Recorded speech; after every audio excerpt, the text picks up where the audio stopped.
So I don't drink. So why do I have all this alcohol I just bought from Costco? And I literally have no clue if this is good or bad. I just know I spent about 50 bucks on all this.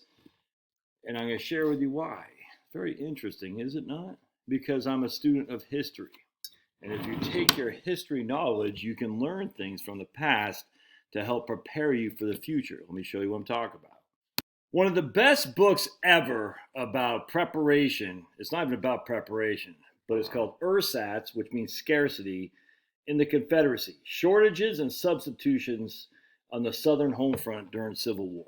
All right, so what this book says is, look, these are the products that were in high demand. I'm going to share with you a couple right here. That way you can build your pantry to make sure that if these times come again, it doesn't have to be General Sherman, freaking marching through Virginia and Atlanta, but it just has to be scarcity from any reason whatsoever. And I'm going to show with you, we're going to read this from Miss Mary Elizabeth Massey. And you should get this book too, because I'm telling you right now, just because you think all is good on the home front doesn't mean it's going to be. It doesn't mean commies are coming.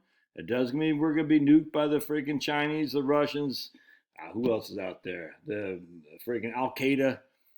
But we see it with our own very eyes, do you not? Even Finney agreed there. Hold on just a second. Let me show you something. Food shortages were mostly felt by a vast majority of Confederates, both civil and military. The problem of sustaining the army and the civilian population proved to be a major task. For one thing, the shortage of labor presented a grave problem. The shortage of labor. All right. The result was hunger and near starvation in some parts of the Confederacy, while in all sections, substitutes were forced upon the people by the absolute inability to get certain commodities: coffee, tea, and salt. Salt and come to mind right there. So coffee, tea, and salt were big ones. Load up on your coffee, man. Load up on your coffee, and I'll show you one. This is a 3 pound of Colombian coffee, already ground, dark roast, Supremo bean, and there's that guy who's definitely the farmer. 3 pounds, it costs 15 bucks, actually less than 15 bucks. Best before 405.24, so it's best for 2 years. Look, man, this thing is, I don't know if it's got an oxygen absorber, I don't know if it's vacuum sealed, it's just a number 10 can essentially, you know what I'm saying? And basically it's got this, look, if 3 years goes by and this is all the coffee I got, this is still going to be pretty doggone good coffee. Just because they stamped it with the USDA or FDA, whoever stamps it, doesn't mean, oh my goodness, it's May of 2024, throw it away. It doesn't work like that. So we want to load up on that stuff. That right there is 14 bucks for 3 pounds of dark Colombian coffee. Ground, by the way. Here's Governor Vance of North Carolina in 1862. He said, speaking to the Assembly of the state of North Carolina, the legislatures in the state, he said, next to the defense of the state, not the Confederate States, but the state of North Carolina, against the enemy is the importance of the defense, in importance is the defense of our people against extortion and starvation. He told the legislators that flour can now only be used by the rich. Flour is another thing you want to load up on. Flour. Can't make bread without flour. Well, you could. Some of the southern people did, but it ain't bread. So flour is something else. Governor Vance also took a firm stand against the use of grain for the distillation of liquor. He asked that the General Assembly to prohibit such distillation, yeah, for he felt it was much better for the soldier to go without spirits than his wife and child to go without bread. He constantly contested the right of the Confederate government to build distilleries and impress grain. Impress means basically confiscate, by the way, just like FDR with your gold. That only happened where it was better in the past. He constantly contested the right of the Confederate government to build distilleries and impress grain for the purpose of making alcohol within the state of North Carolina. Interesting. Governor Brown of Georgia was greatly concerned over the distillation of spirits. In the early spring of 1862, he issued a proclamation commanding every distiller in the state of Georgia to cease manufacturing spirits after the 15th of March, under penalty of seizure of property thus employed. Furthermore, he carried on extensive correspondence with the Confederate government about the use of tithe corn. What's tithe corn, you ask? In the distilling of liquors. In a letter dated February 6, 1864, he wrote that if the Confederate government could thus tithe corn, it might impress bread. Again, bread is confiscation. That's literally confiscation, taking of private property. From the mouths, it might impress bread from the mouths of wives and children of soldiers. He added that the demand for bread is much greater than that of liquor. In the same letter, he told of a trip through upper, middle, and southwest Georgia where the prospects of suffering for bread were alarming. So basically what was happening is the Confederate States of America were impressing, not to impress, it means literally to confiscate, to seize your private property, farmland, and actually the actual product, the corn and wheat and barley, in which to use to make spirits, alcohol for the soldiers who were fighting the war. Interesting, is it not? Because guess what? That meant there was less food for the civilians to get because they were taking the food for the soldiers to get drunk, or at least relieve their pain and suffering. Interesting, huh? Let's keep reading here. All right. 10 states of the Confederacy passed some sort of legislation prohibiting the distillation of liquor. Cut off from the foreign source of supply by the blockade, the Southern people were forced to do without the intoxicating beverages or to resort to domestic products which had been long familiar to the poor people and those in remote areas. Hillbillies. That's why I think about moonshining hillbillies. These domestic products were distilled chiefly from corn, but other grains and fruits were also used. At a time when the grain was more than ever needed for bread, distillation was increasing. Why? Because of scarcity and the cost of alcohol was going through the roof. It's like the drug war that we have now. So you're like, I can make more money using my corn and barley and wheat to make alcohol than I could by selling it. I'm going to do that. All right, let's keep reading. To put a stop to this, the states enacted laws forbidding distillation, making it an offense for which various punishments were provided. The first laws generally prohibited the use of such grains as corn, wheat, rye, and barley. Corn, wheat, rye, and barley. How dare you make alcohol with this stuff? Because we need it for food. So we're going to make it illegal. Unless the Confederate States of America confiscates it from us and forces us to use distill it in order to make alcohol for the soldiers. But as the war progressed, the people proved themselves ingenious at finding substitutes. All right, redneck engineering. Laws prohibiting the use of other items were enacted. In addition to grains, Louisiana and Mississippi prohibited the use of sugar, molasses, and cane juice. Virginia, Florida, Alabama added fruits and vegetables. Georgia added honey, sweet potato, pumpkins, peas, and Irish potatoes. While North Carolina found it necessary to restrict the use of all the above, as well as oats, peanuts, seed of sugar cane, and any mixture, and either of them, like buckwheat, was also added to the list. So basically, the redneck hillbillies are like, all right, we're still making alcohol. We're gonna find a way to make alcohol. And just because you banish barley, rye, wheat, and corn, we're going to find substitutes. Isn't that interesting? So that's why I'm saying load up on it, because it's a wonderful bartering thing. All right. Several states included in their enactments specifications that the person informing the state government that distillation was taking place would be rewarded.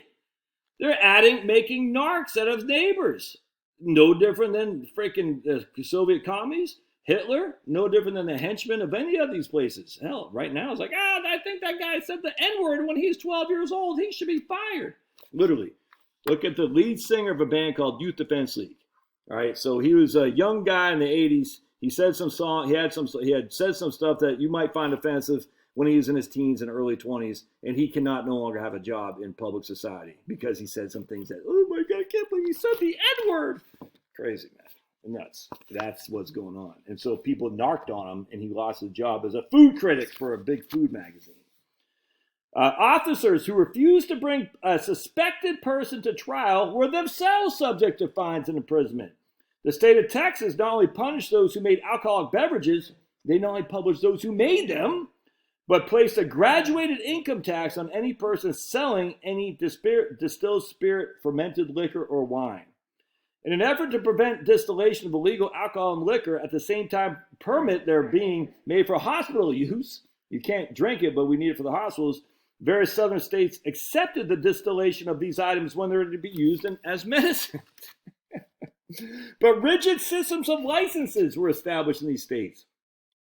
The passage of these laws is evidence that many were concerned with the shortage of bread, but despite the laws, distillation continued. It was never stopped. A third program entered into by the states was that of crop control. The aim was one of the most widely discussed topics of the day. The aim of the state was to restrict the planting of cotton and tobacco to encourage the production of food crops. So here's what's happening. It's basically saying, it's like ethanol, man. It's like we don't have enough food. The price of food's going through the roof, so let's use ethanol. Let's grow corn so we can have green gasoline. It's insanity, man. It's insanity. They're doing the same thing before. They're saying, you can't drink alcohol, but we need alcohol for our soldiers, so we're going to use distillation of crops that we could feed women and children, but we're not going to do that. We're going to make alcohol with it. It's crazy. That's why you buy the alcohol. Oh, by the way, you know what else was missing in the South back then? I don't know about the North, but the South. Clothes. You know why? Because they said, look, we don't have enough food. Finn, hey, stop. We don't have enough food. Thus, we're not going to have you using your own land, your private property. Some states said you can only use an acre to grow cotton. Some states said 2 acres at most. We're not going to allow you to use your private property to grow cotton because we need you to grow corn so we can have distillation for alcohol for the soldiers. Yes, people are starving. Yes, they should grow food as opposed to cotton. But guess what? The civilians can have any of that crap. Interesting. We want it all for the soldiers, the war effort. Oh, by the way, instead of freaking harvesting the food and the cotton and all that other stuff, the men are out there being conscripted to go fight. It's insanity. War is hell. You don't want this, man. I'm telling you right now. Don't say we need to revolt. That's nuts. Anyway, so the point being is, so now they're restricting cotton planting to grow corn and wheat so they can use it for distillation, for alcohol for the soldiers. People are starving to death. People are saying, I can make more money, no different than war on drugs, by selling illegal spirits, which is why I bought it now. All right. And so what happens here? Oh, they ran out of clothes. They don't have shoes. They don't have clothes. They don't have nothing. I'll put a video here about a lady with a cotton. So check this out. This is freaking awesome. By the way, just real quick, then they started to ban the exportation of various things, not just to Europe, but within each state. They said, you cannot send that freaking thing of meat to North Carolina. We need to keep in the state of Florida. So, for example, Florida was the first to enact such a law on November 1861. The exportation of meats, cornmeal, corn, salt, or provisions of any kind behind the limits of Florida, except for the use by the state or the Confederacy, was prohibited. The penalty of such disobedience was $1,000, one half of which went to the narc, an imprisonment of not more than a year. Crazy. And North Carolina did the same thing. Immediate embargo on all items to include clothing, shoes, wool, leather. The exception was the same as Florida. South Carolina and Alabama also passed the same. All right. Every Confederate state encouraged the establishment of factories within the respective states. Hundreds of corporations received their charters from the state legislature during the war, but few went into operation. This was largely due because of the shortages caused by the various blockades. It was hoped that the manufacturing enterprises would help to alleviate the shortages. Kind of like, we're going to go all on solar and wind because we hope that happens. This is the way the current Democratic Party runs. They run on unicorn farce and rainbows. We're going to hope that solar manufacturing it'll just produce all the green energy we need. In reality, it ain't happening. We all know that because it's not batteries. No batteries. All right. One of the scarcest items, and at the same time one of the most needed, was a cotton card. What the hell is a cotton card, you ask? I'll put a link in the show notes so you can see this video of this woman doing it. It's crazy. More than in the years before the war, the people were making their own yarn and cloth, and the shortages of cards was keenly felt. Cotton, cloth, and yarn were sorely needed in the Confederacy. Virginia passed law in the spring of 1864, making it an offense for any factory in the state to refuse to manufacture raw cotton into yarn and cloth for the state. A fine of $5,000. You hear that? Virginia passed a law making it an offense for any factory in the state to refuse to manufacture raw cotton. Well, how are you going to manufacture without the cotton card? It's crazy. All right, let's just keep looking at this real quick. No, right here. And of course, what they always do, they blame the speculators. The laws are not cures, but palliatives. Palliatives. In handling the problem, the legislatures were not content merely to outlaw speculation, but in broad terms, they went so far as to list items in the bills that you could not speculate on. Georgia prohibited speculating in clothing, shoes, leather, cloth of any kind, provisions, wheat, flour, corn, cornmeal, bacon, meat, bacon, hogs, blah, blah, blah, blah, blah. Rope and twine. Florida worded her law in almost the same language, but added the list syrup, sugar, and molasses. North Carolina included fish, cheese, coffee, tea, saltpeter. South Carolina added drugs, medicine, nails, hardware, gold, silver, wood, candles, and soap. Texas included horses, wagons, and ambulances. Since speculators usually dispose of their commodities at public auction, selling at auction was made illegal. Do you know what speculation is? You're just buying commodities. You're storing them. You're saying, I'm hoping I'm going to buy them at $10 a pound. I'm going to turn around and sell it at $11 a pound. How will I sell it at $11 a pound? At an auction. That's it. That's not freaking, prohibiting that is stupid. Because you're saying, I will buy your product from the person who manufactured the product, we'll just say the farmer, at X. I will come to agreed upon term. We have this called the commodity exchange in Chicago. And I will deliver. The farmer will deliver that amount grain, that poundage of grain that they agreed upon. The speculator has all the risk. All the risk is a speculator. So he's going to take that to market, and hopefully he's going to wholesale it to a bunch of different people who can turn it into products that they can sell at retail. That's how it works. The manufacturer, again, in the case of farmer, the only risk he has is he doesn't know what his price will be in the future. That's why he buys. That's why they have these option contracts, essentially, commodity prices. It's just that simple. So he can lock in a profit. It might not be the best, but at least he's not losing money. He knows that in advance. And the speculator has all the risk. So they banned auctions and speculations. To read the list of items in these anti-speculation bills is to get a fairly complete list of the shortages. And the fact that many states legislated on the subject so early in the war gives evidence of the fact that shortages early appeared. Yep. Shortages are already appearing here, man. What are you doing to prepare in case they continue? It doesn't have to be a war. There is a war going on, by the way. It's a war against the Greens are waging war on us. So that's a fact. Now, they're using the auspices of the Ukraine-Russian war, which obviously the Russians are winning hands down. But the Greens are waging war on us. This is what they want. They want the pain. The pain. Think about it. I was listening to a guy on the live stream I did last night. I think it was last night. The guy was saying, I can't, what was he saying? He like to bring product to market. I forgot what it was, but the cost to actually load up his car to bring product to market was prohibitive. He wasn't doing that anymore. It cost too much because of the price of gas. Dude, this is nuts. Prepare now while you can. Worst case scenario is the opportunity cost of you spending a couple $100 on this preparation stuff is not used, is not needed. It just sits in your freaking downstairs in your basement. Okay, well, that sucks. Well, that's not the worst thing that ever happened. I'm just telling you right now. That's called insurance. That's kind of like saying, oh, I don't want to have homeowners insurance because my house might not burn down. And that's just stupid. Prepare. All right. I'll put a link in the show notes for this book. You should buy it ASAP. Buy the hard copy. Do not buy a Kindle. We know how this works now. People, we know they get rid of stuff. Hindsight. They say, oh, no, we shouldn't have any Confederate flags. Just the word Confederacy might scare these guys off. Was it the Dixie Chicks? No longer call themselves the Dixie Chicks. Lady Antebellum, what the hell is that? They don't call themselves Lady Antebellum anymore. What do they call themselves? Ladies Black Lives Matter or something like that? It's freaking nuts. We know this.